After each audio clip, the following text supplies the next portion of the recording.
É o 9º sermão dessa série no livro de Tiago, que eu intitulei de A Fé que Frutifica, que tem tudo a ver com o nosso tema do ano aqui para a igreja, que é Ide e dê bons frutos. Então, nós estamos falando da fé que ela deve ser colocada em prática. E desde o começo, desde o início dessa série, nós temos falado disso tudo que nós cremos, isso tudo que nós aprendemos, que nós temos que colocar em prática na nossa vida diária, na nossa vida cotidiana, né? Semana passada, nós terminamos o capítulo 3, falando sobre os tipos de sabedoria, de onde nós temos que buscar sabedoria, de onde vem a nossa sabedoria, ou de onde deveria vir a nossa sabedoria, né? Do Senhor, do alto, né? E Tiago também fala que aquele que não tem deve fazer o quê? Aquele que não tem sabedoria, peça a Deus, que é misericordioso para dar. Então, nós terminamos o capítulo 3 dessa maneira. Hoje, nós começamos o capítulo 4 de Tiago. Se você puder abrir, por favor, a sua Bíblia. Tiago, capítulo 4, e nós vamos ler dos versos 1 até o 12. Tiago, capítulo 4, de 1 a 12.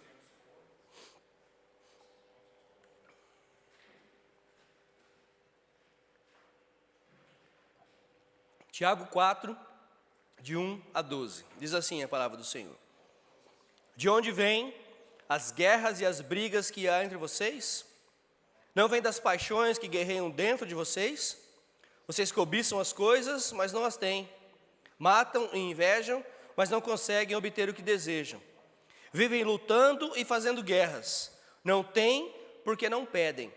Pedem, mas não recebem, porque pedem com más intenções, com o fim de gastar aos seus próprios prazeres. Adúlteros, vocês não sabem que a amizade com o mundo é inimizade com Deus? Portanto, se alguém quiser ser amigo do mundo, faça inimigo de Deus. Ou vocês acham que é sem razão que a Escritura diz que o Espírito que Ele fez habitar em nós tem fortes ciúmes? E essa palavra ciúmes aqui, ela é traduzida de um zelo, né? Não começa a sair falando por aí que o Espírito Santo de Deus é ciumento, né? Que ciúme para nós tem uma conotação ruim. Então aqui ele fala de zelo, de um amor zeloso que ele tem. Ele, porém, concede-nos graça maior, por isso diz a Escritura, Deus se opõe aos orgulhosos, mas concede graça aos humildes. Portanto, submetam-se a Deus, resistam ao diabo, e ele fugirá de vós. Aproximem-se de Deus, e ele se aproximará de vocês. Pecadores, limpem as mãos, e vocês que têm a mente dividida, purifiquem o coração. Entristeçam-se, lamentem-se e chorem. Troquem o riso de vocês por lamento, e a alegria por tristeza. Humilhem-se diante do Senhor, e Ele os exaltará. Irmãos, não falem mal uns dos outros. Quem fala mal do seu irmão ou julga seu irmão, fala mal da lei e a julga. Quando você julga a lei, não está cumprindo, mas agindo como juiz. Há apenas um legislador e juiz, aquele que pode salvar e destruir. Mas quem é você para julgar o seu próximo? Amém. Amém. Vamos orar mais uma vez. Senhor Deus e Pai, mais uma vez nós estamos diante do Senhor, carecidos da Tua graça, Senhor Deus, te pedindo iluminação que vem do Teu Espírito Santo, para que possamos entender e praticar a Tua palavra, Senhor, nessa noite. Em nome de Jesus, Senhor, fale aos nossos corações, aos nossos ouvidos, às nossas mentes, e que essa palavra possa realmente fazer diferença nas nossas vidas, ó Pai. Ajuda-nos, purifica-nos, nos dê sabedoria, Senhor Deus, nós te pedimos. Em nome de Jesus, amém. Amém. Irmãos, nós vivemos num mundo marcado por incertezas, principalmente nos últimos dias, né, que nós temos vivido. Começou o converseiro, olha lá. Basta ser fêmea. Né? Então nós vivemos num mundo que ele é cercado por incertezas. A qualquer momento nós ouvimos falar de alguma coisa nova que nós não estávamos esperando. Nós, por exemplo, temos tensões entre as nações ultimamente, entre Rússia e Ucrânia, entre Israel e a Palestina, né? E outras parece que estão aparecendo por aí, agora os Estados Unidos, né? Se metendo num monte de coisa por aí. Então, Aqui ainda nesse país, nós vivemos ainda com aquele medo de a qualquer momento acontecer um ataque terrorista, né? Os desafios estão aí para nós o tempo todo. O medo é constante, aquela coisa de você se sentir inseguro é constante quando você anda na rua. Então nós vivemos assim. No Brasil, nós temos nos noticiários, né? Não paro de falar sobre guerra todo tempo, né? Guerra contra o crime organizado, guerra contra a corrupção, guerra contra a violência e assim por diante. É o tempo todo assim. Mas Tiago aqui, no capítulo 4, principalmente no verso 1, ele nos mostra algo muito mais profundo do que isso. Ele diz que as guerras mais perigosas não são aquelas traçadas de maneira externa, mas sim aquelas que são traçadas internamente. Essas são as guerras mais perigosas. Ela fala de conflitos dentro da igreja, de conflitos entre a família e, acima de tudo, o conflito com você mesmo. O conflito com o coração humano. O verdadeiro problema não está lá fora. O verdadeiro problema, muitas vezes, está aqui dentro, né? Sabe aquele tipo de pessoa que não se dá com ninguém? Aquele tipo de pessoa que tem problema com todo mundo? Muda de igreja e tem problema. Muda de trabalho e tem problema. Muda de casa e tem problema. E o problema dessa pessoa é que o problema que ela acha que é em todo mundo, menos dela mesma. Porque onde ela vai, ela carrega o problema com ela. Então o problema é sempre com os outros e nunca comigo mesmo. Então onde eu vou, eu carrego o meu problema. E esse é o tipo de problema que nós vamos falar hoje. É esse conflito que está, na verdade, aqui dentro.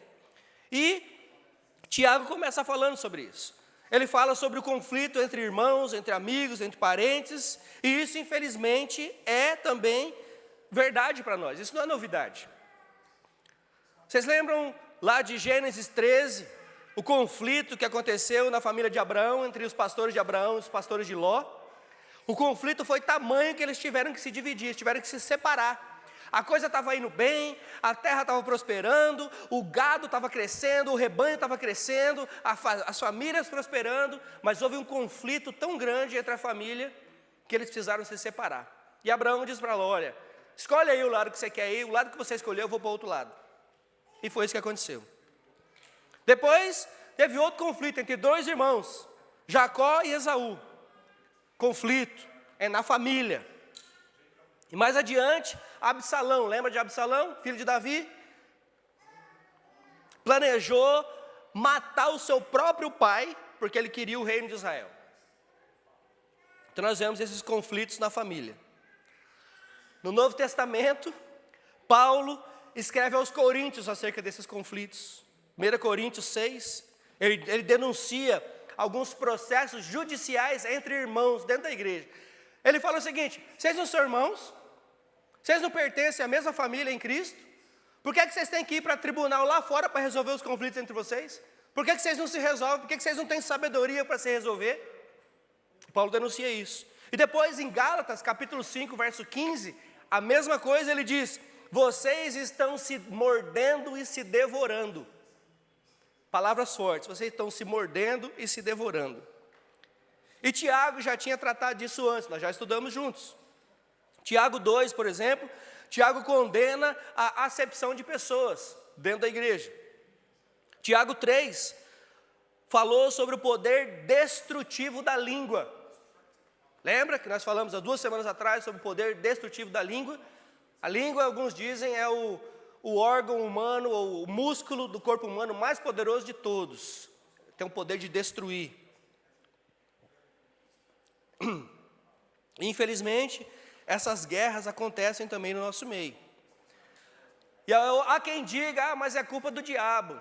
É verdade, o diabo atua também. Só que o diabo só usa quem está disponível para ser usado por ele. O diabo só usa para ser disponível quem está usado por ele. Quem está disponível para ser usado por ele. Então cuidado. Cuidado. E Tiago aqui deixa claro para nós: essas brigas são fruto da dureza do nosso coração. E sabe o que é pior?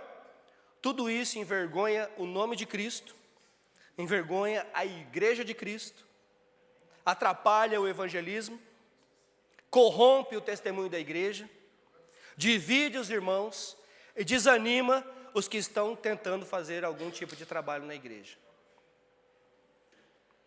E aí nós vamos partir para o que Tiago chama de a guerra interna, os versos 1 a 3 que nós acabamos de ler.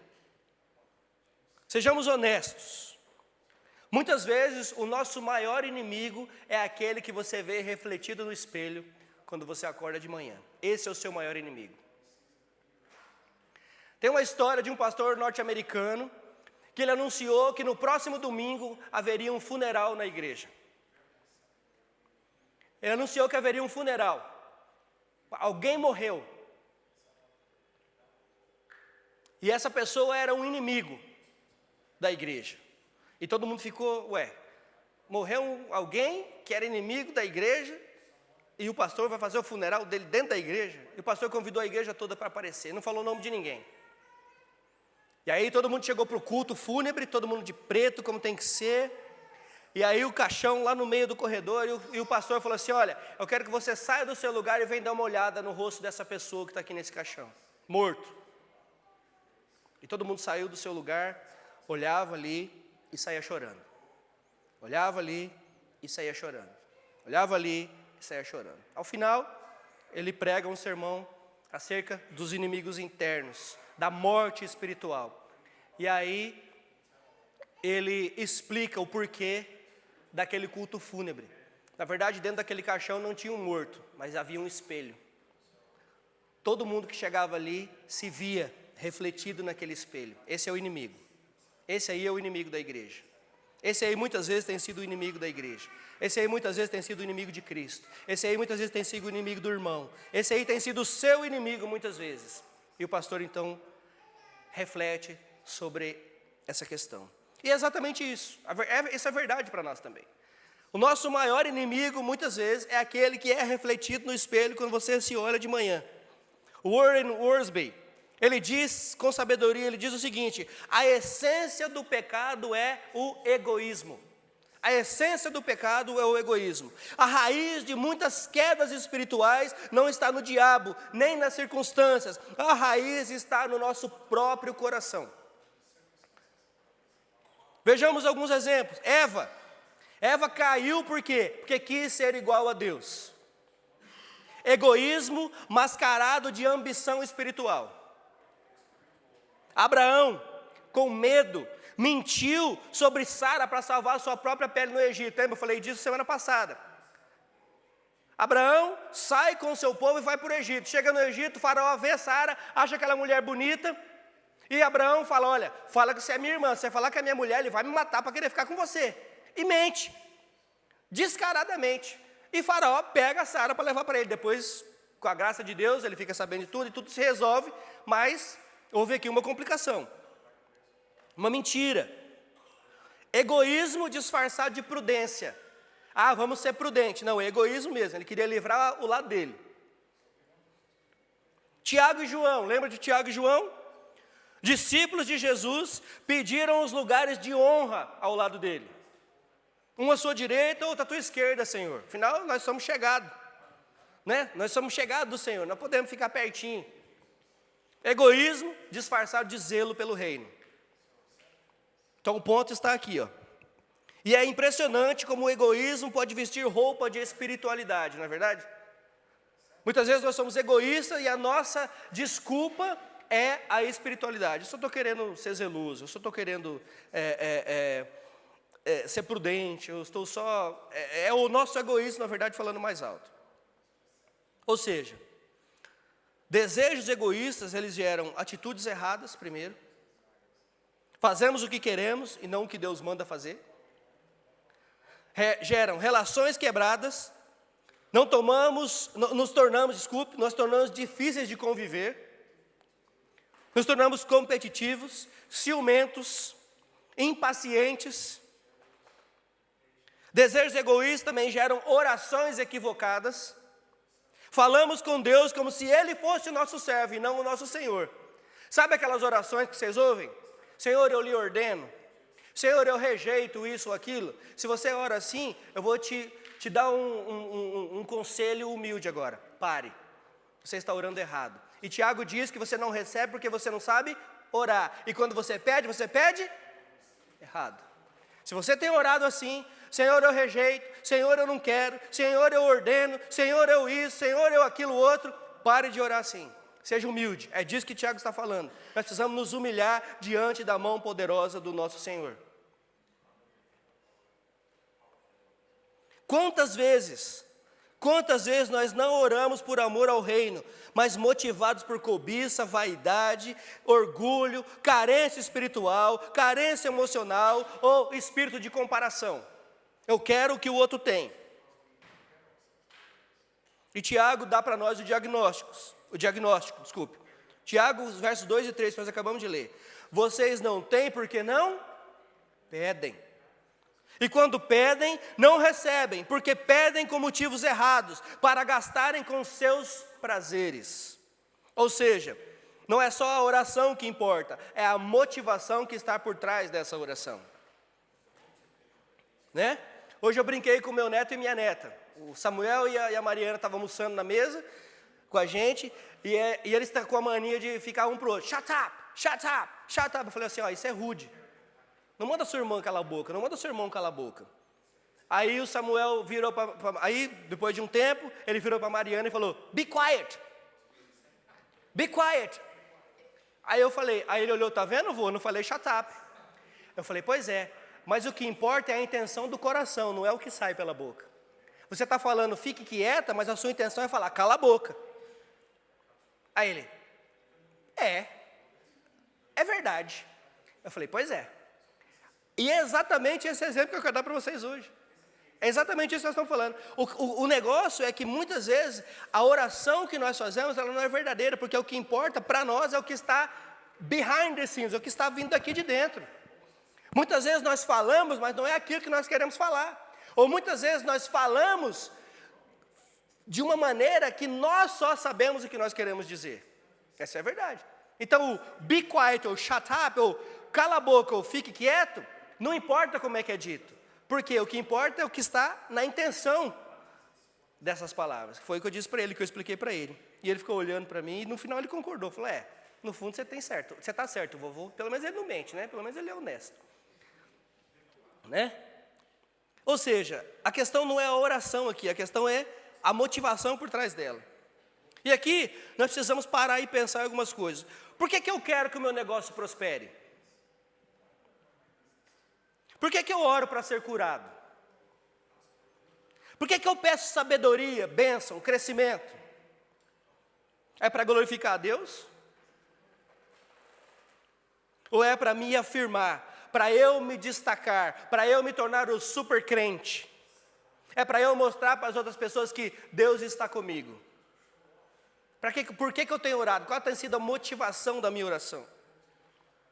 Irmãos, Deus não se compromete com orações egoístas. Ele não é cúmplice das nossas ambições carnais.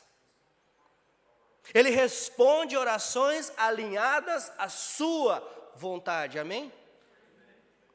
1 João 5,14. 1 João 5,14 diz, essa é a confiança que temos ao nos aproximar de Deus.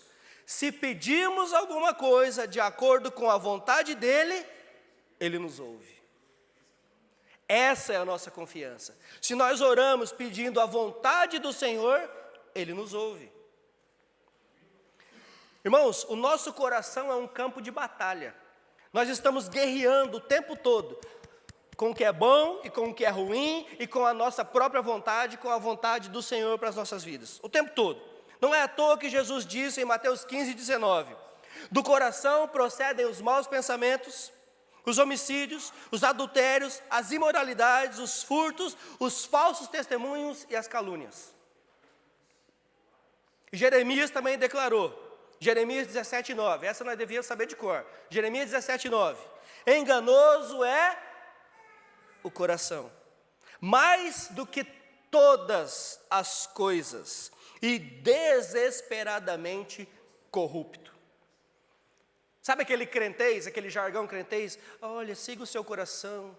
Se você sentir no seu coração, faça Faça o que você sente no seu coração para você ver quando você vai parar. Irmão, se você sentir, ou se você seguir o que você sente no coração, você vai à ruína. Você vai se levar à ruína, porque ele é enganoso. Ele é desesperadamente corrupto. É por isso que orar não é só pedir. Orar é se render à vontade do nosso Criador, amém? É se submeter à vontade de Deus e não à nossa vontade.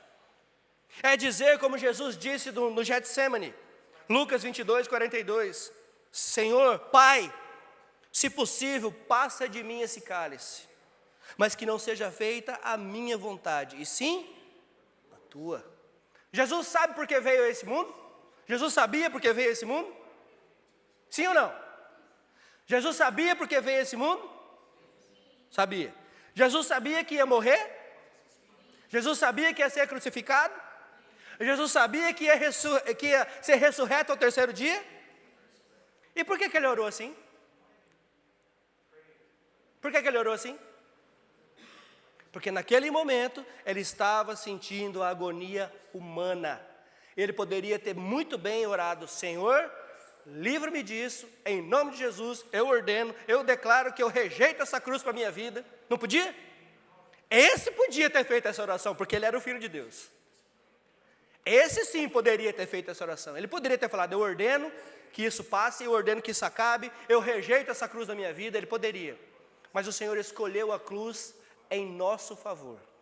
E ele orou, Senhor, que não seja feita a minha vontade, mas a sua vontade. E o que aconteceu? A vontade do Pai prevaleceu, assim como tinha que acontecer.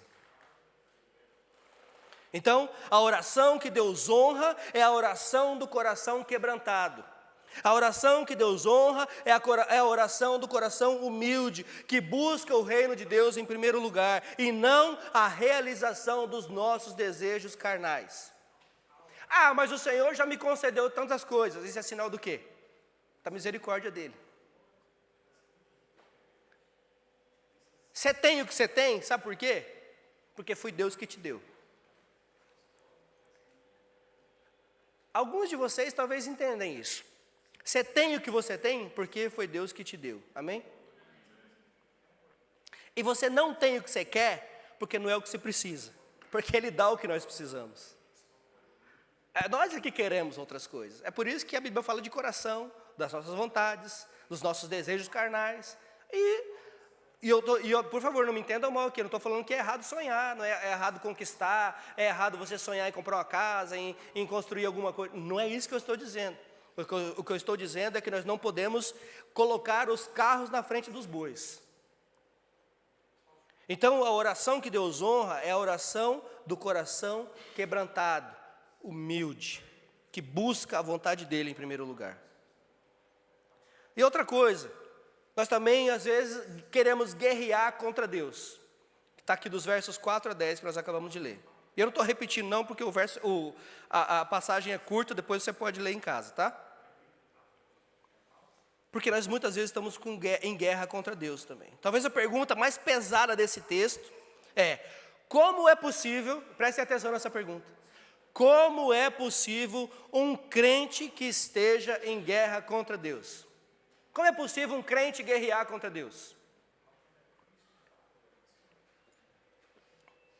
Tiago responde com clareza. Isso acontece quando nós nos tornamos amigos do mundo. Quem se torna amigo do mundo se torna inimigo de Deus. Diz o texto, nós acabamos de ler. Mas é importante entender o que Tiago quer dizer com o mundo. Eu sempre lembro da Manu, do Marx e da Anália, lembra? Toda vez que ela falava, porque essas pessoas são do mundo, tinha sempre uma aspas, né? O que quer dizer esse mundo? O que quer dizer isso? Ele está falando de um sistema de valores. Ele está falando de uma cultura que vive em rebelião contra Deus. É um mundo que valoriza mais o prazer do que a santidade, que troca a verdade pela opinião própria, e que coloca o eu no centro e empurra Deus para a margem. E não é exatamente o mundo que nós estamos vivendo hoje. Quem é que importa? Eu importo. É o que eu acho que importa. É o que eu penso que importa. É como eu me identifico que importa. Essa é nova, essa é mais novinha. É como eu me identifico que importa. Ou seja, o eu está no centro, e nós vemos aí muitos coaches evangélicos falando a mesma coisa, que você é a obra-prima, que você é a perfeição, que você é que importa. Isso é um ensinamento diabólico. Isso é um ensinamento que vai te desviar da Bíblia.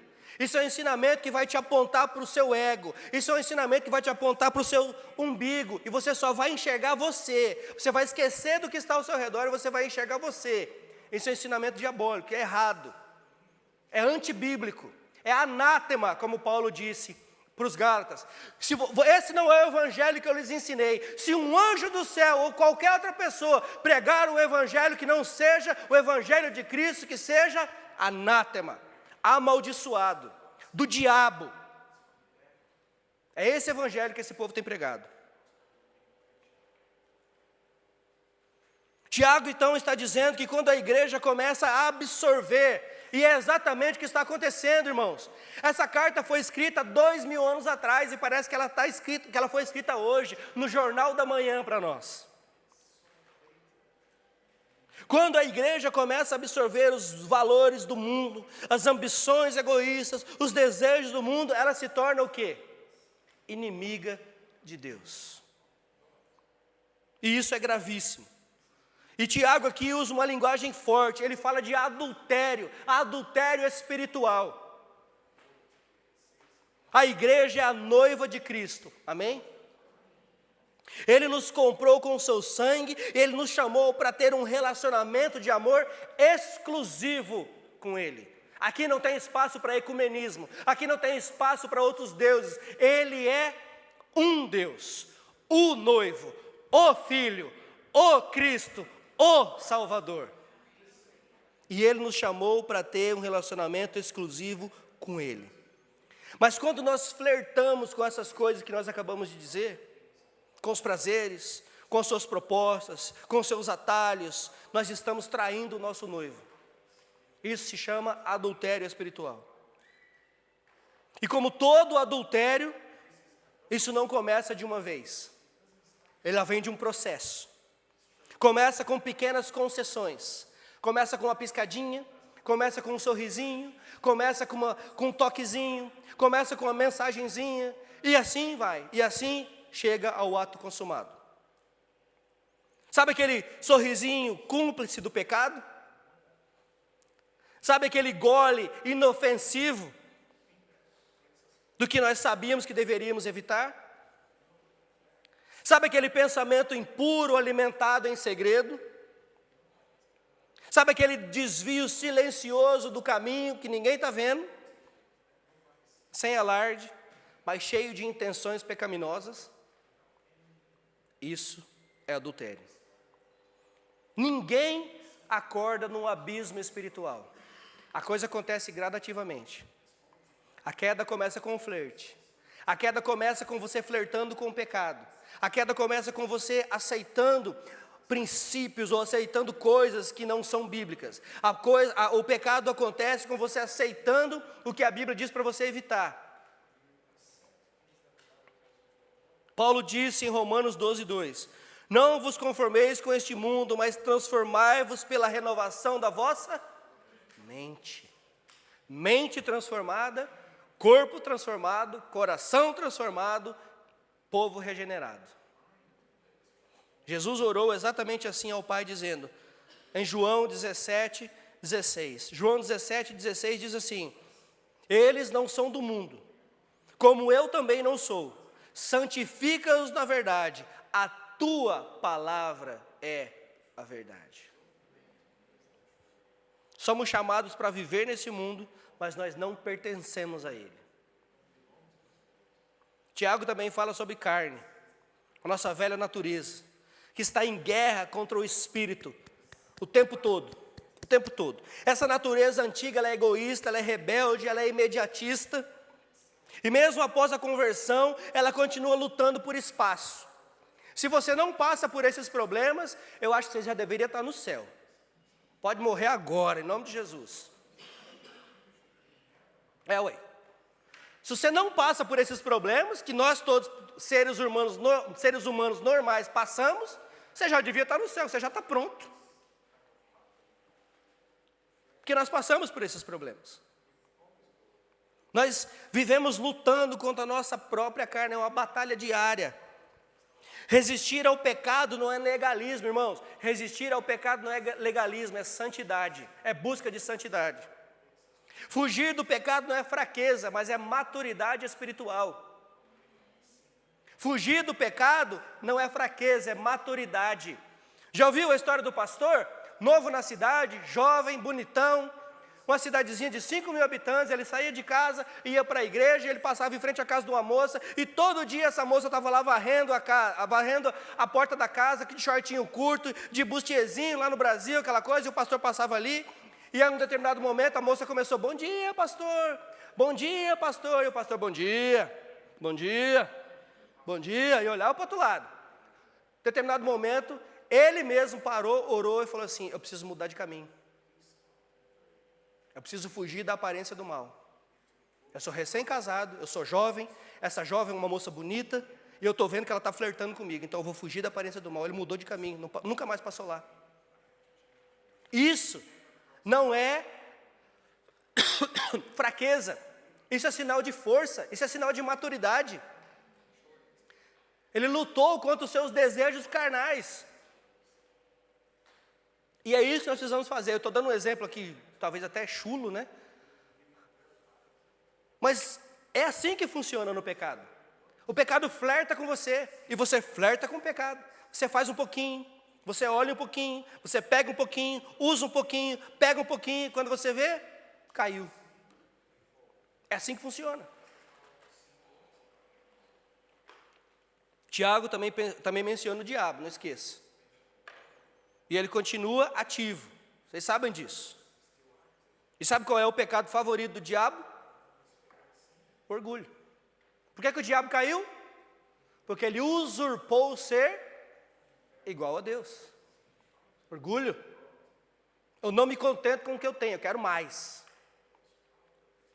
Foi por orgulho que ele caiu. Vai ler Isaías 14. É pelo orgulho que ele tenta destruir os crentes. O orgulho é traiçoeiro. Ele nos convence de que nós somos autossuficientes. O orgulho nos convence que nós não precisamos mais de conselho. O orgulho, ele nos convence que orar é perda de tempo.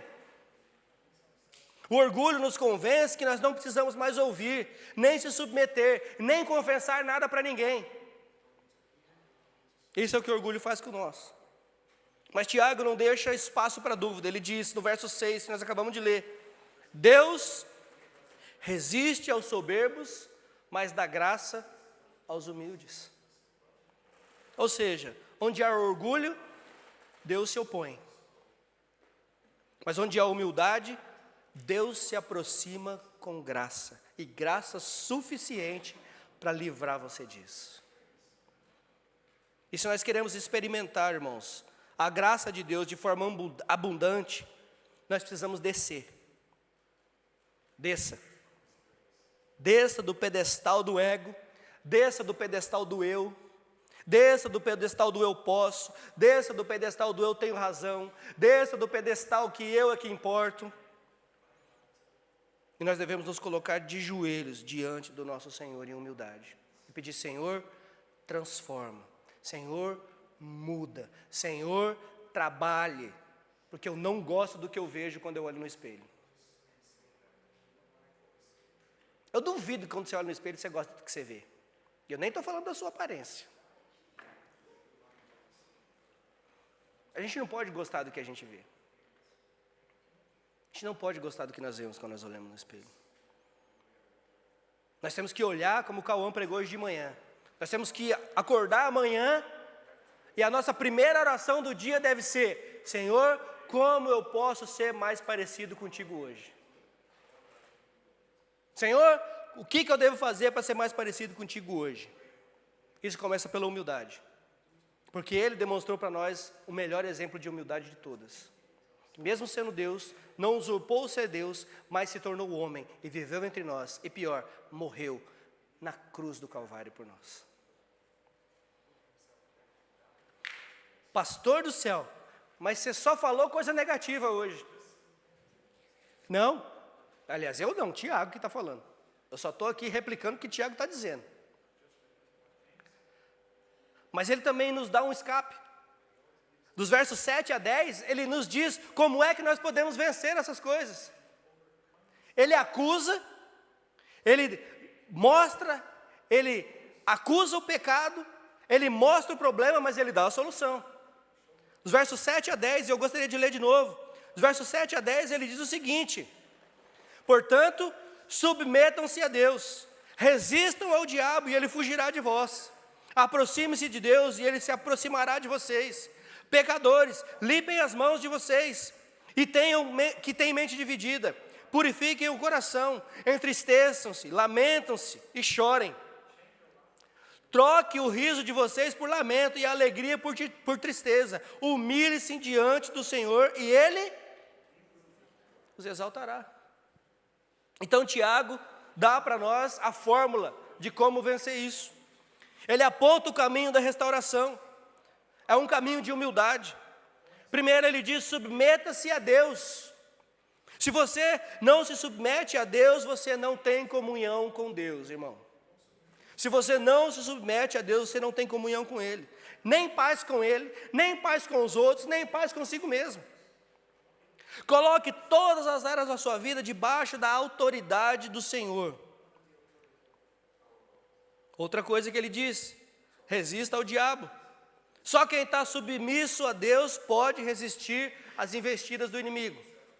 Se você é submisso a Deus, você vai conseguir resistir ao inimigo. Ele tem usado pessoas, ele tem usado situações e até coisas boas. Sabe para quê? Para te afastar de Deus.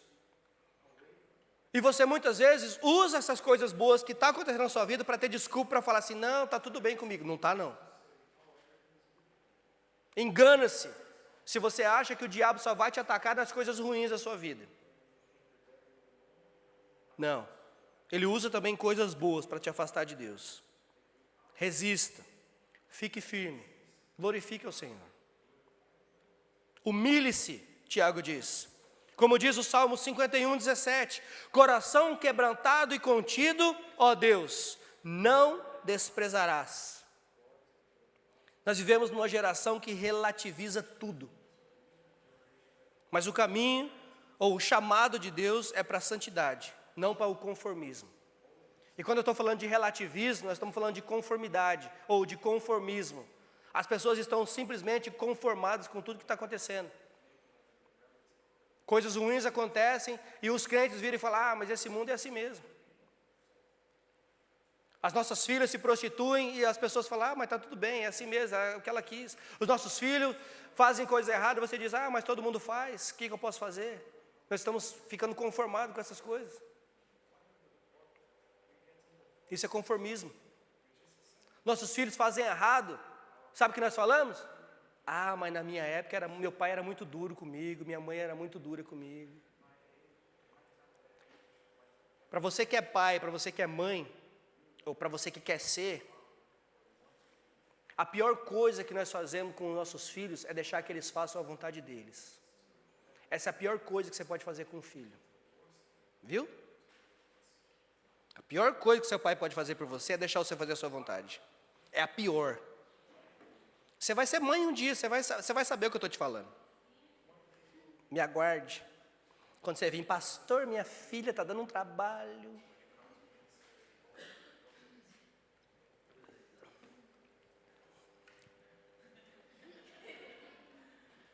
Eu vou estar aqui te esperando para te ajudar, fica tranquila. Irmãos, é a pior coisa. Eu vi um psicólogo falando um dia, a nossa geração, final dos anos 70 e anos 80, é a geração de 35 a 40 e pouquinho aí, 35 para cima. Essa geração, ela teve uma infância difícil. Na nossa geração, nós tivemos uma infância difícil no sentido financeiro, muitos de nós. Né? Tinha que vender o almoço para comprar a janta. Comia tutu de feijão, amassado na farinha, não era? Ia de Havaiana para a escola. Levava material num saco de arroz de 5 quilos, quem nunca? Eu já levei. E era chique, se fosse o arroz tio João, então. Tá vendo? O povo com menos de 30 não sabe nem o que é isso. Eles estão assim, ó, gente, o que esse povo está falando? Não era Havaiana. Não, a Havaiana era caro. É verdade, a Havaiana era caro. Verdade. E quando era Havaiana, tinha um prego embaixo. Para segurar a correia. Tá vendo? Vocês estão todos se identificando. Né? Não é? Então nós passamos dificuldade. Muitas vezes, nossa mãe tinha que deixar de comer para dar comida para a gente. Camisa da escola, ela falava assim, ó, não deixa ninguém escrever não, que o ano que vem tem que usar a mesma. Não tem dinheiro para comprar outra. Aí essa geração cresceu. E aí, sabe o que a gente faz quando a gente tem filho? A gente fala assim, meus filhos não vão passar por aquilo que eu passei. Eu não vou deixar que os meus filhos passem por aquilo que eu passei. Mal sabem vocês que aquilo que vocês passaram é que forjaram o caráter de vocês hoje. E aí, você dá tudo que seu filho quer, você faz tudo que seu filho quer, quem manda na sua casa é os seus filhos. Se prepare para a próxima geração. Alguns estudiosos já disseram para vocês, nós que estamos trabalhando hoje, se nós for defender da aposentadoria para que essa geração trabalhe para pagar a nossa aposentadoria, pode morrer hoje. Não dependa. Porque se tem uma coisa que eles não querem é trabalhar mais. Por quê? Porque eles são ensinados que eles podem fazer o que eles quiserem. Isso é sinal de humildade? Nem de longe. Nem de longe.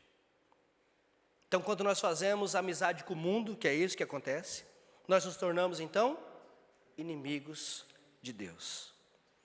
E também de nós mesmos. Porque pensa num povo burro, é o povo crente. Porque nós somos burros muitas vezes, porque nós nos tornamos inimigos de nós mesmos quando nós fazemos essas coisas. Então, busque paz com Deus. Porque se você estiver em paz com Deus, você está em paz consigo mesmo. E você está em paz com os outros ao seu redor também. Quando estamos em paz com Deus, nós temos paz interior, paz nos relacionamentos. E essa paz começa como? Como é que você tem paz com Deus? Começa com arrependimento, humildade. Humilhe-se. E vamos para as aplicações pessoais que nós tiramos desse ensino. Com quem você está em guerra hoje? Com quem você está em guerra hoje? Existe alguém que você precisa perdoar hoje? Alguém com quem você precisa se reconciliar?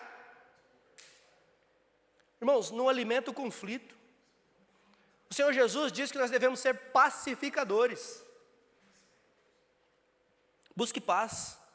A guerra contra o outro pode estar escondendo uma guerra que está dentro de você. Não é com o outro, é com você mesmo. Como andam as suas orações? Elas têm sido sentadas na vontade de Deus ou nas nossas próprias vontades? Avalie o conteúdo da sua oração. Eu estava falando isso com o Pedro lá, hoje antes do culto. Como é que as pessoas têm orado? Avalie o conteúdo das suas orações. Palavras bonitas não escondem emoções egoístas. Você tem flertado com o pecado? Comportamentos, hábitos, valores. Há algo em você que você tem achado que é inofensivo, mas que no fundo você sabe que está errado? Porque no fundo, se você tem o Espírito Santo de Deus, você sabe que está errado. Você só não quer assumir, mas você sabe. Lembre-se, o pecado raramente começa grande.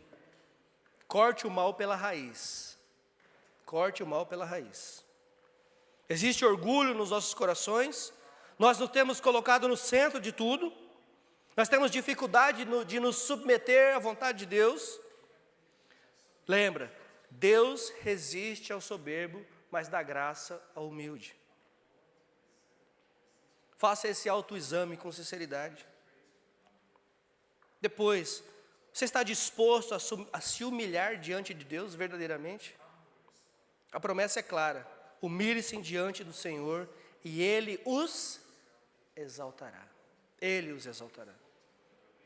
Essa é a estrada para a paz verdadeira. Essa é a receita para a paz verdadeira. Como eu disse para vocês lá no começo, Tiago é um manual de vida do crente. A Bíblia toda é, na verdade. Mas Tiago aqui, esse estudo que nós estamos fazendo, é um manual para a vida do crente. Então, quando nós acordarmos amanhã, que a nossa oração possa ser: Senhor, como eu posso hoje ser mais parecido com o Senhor? O que eu tenho que deixar de fazer? O que eu tenho que fazer? Como tem que ser a minha oração? Peça ao Senhor, como é que tem que ser a sua oração? Deus vai te ensinar a orar. O Senhor vai te ensinar como o Senhor Jesus nos ensinou. O Senhor nos ensina a orar. Você quer aprender a orar? Eu vou te ensinar para você. Como é que é a oração que nós popularmente conhecemos como a oração do Pai Nosso? Lembra dessa oração? É exaltação primeiro, é agradecimento depois, e a petição vem no final, bem pouquinho. Agradeça, louve a Deus por tudo que Ele tem feito. Primeiro você exalte a Deus, porque Ele é o nosso Pai que está no céu. Glorificado seja o teu santo nome. E aí nós agradecemos pelo pão de cada dia, nós agradecemos por tudo que nós temos. E aí no final: Senhor, livra-me de todo mal. Que eu possa perdoar assim como eu fui perdoado. Ainda dá uma lapada em nós ainda. Lembra, você foi perdoado? Pois é, então qual que é o seu problema de perdoar também? Você fez alguma coisa para merecer que eu fosse na cruz por você? Não, você foi perdoado de graça. Então por que você acha que alguém tem que fazer alguma coisa para você perdoar essa pessoa? Irmãos, quando nós perdoamos, nós não liberamos a outra pessoa, nós libertamos a nós mesmos. Já diz o pastor Hernandes Dias Lopes que quando nós não perdoamos, nós dormimos com essa pessoa do nosso lado. Nós acordamos com essa pessoa sentada à mesa. Nós tomamos um copo de veneno todo dia no café da manhã, porque nós vamos nos envenenando. E a outra pessoa muitas vezes nem sabe o que está acontecendo. Está nem sabendo que você está com raiva dela. Então o problema está aqui, não está lá. Então que em nome de Jesus, esse ensinamento de Tiago possa fazer diferença e possa gerar frutos, né, na nossa vida cotidiana. Que nós possamos nos humilhar diante da mão poderosa do Senhor. Que nós possamos fugir da aparência do mal. Que nós possamos perdoar como tem que ser feito. Que nós possamos ter sabedoria para lidar com os conflitos cotidianos que nós enfrentamos. E passamos por muitos, hein? Quem aí não passa por conflito? Tem alguém aí que não passa por conflito? Tem alguém aí? Talvez o Danilo. O Danilo não está passando por conflito nenhum ainda lá. O conflito dele é chorar para pegar a teta da mãe. Esse é o conflito. Olha lá, eu falei o nome dele, ele olhou lá. É Danilo. Né? Talvez esse seja o conflito do Danilo. Nós passamos por eles. Não que nós possamos também aprender a orarmos, usarmos as palavras certas e com o coração no lugar certo, na hora das nossas orações. Porque, irmãos, o Senhor, Ele rejeita o soberbo, mas concede graça a um coração humilde. Amém? Vamos orar? Vamos ficar em pé?